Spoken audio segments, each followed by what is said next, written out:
रायस्तार को अब सब पता चल चुका था। ब्लैक 444 ही वो नाम था जिसने चालें चली, झूठ बोया और आखिरकार दो सगे भाइयों को एक दूसरे से जुदा कर दिया।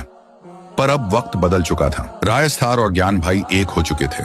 अब वो सिर्फ भाई नहीं थे, एक माफिया सिंडिकेट बन चुके थे। ब्लैक 444 अपने खुफिया अड्डे में छिपा बैठा था।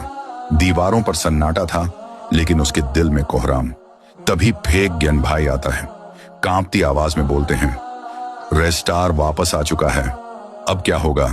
ब्लैक 444 के जिस्म में एक सिहरन दौड़ जाती है। पसीना उसकी पीठ को भिगो देता है।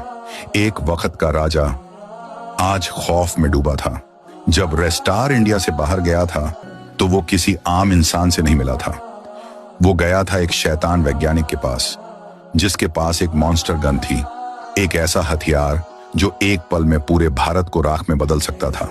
3 महीने बाद ब्लैक 444 ने 3 महीने तक खुद को अंधेरे में छिपाए रखा, जैसे कोई जानवर अपनी मौत से बचना चाहता हो। लेकिन अब डर ने उसे तोड़ दिया।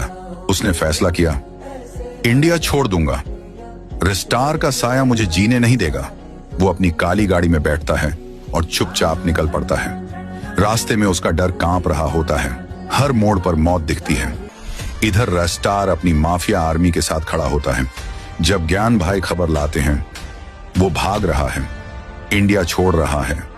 रायस्तार की आंखें जल उठती हैं। वो गरजते हुए कहता है, बिना हिसाब चुकाए कोई नहीं जाएगा। गाड़ियों की गड़गड़ाहट शुरू होती है।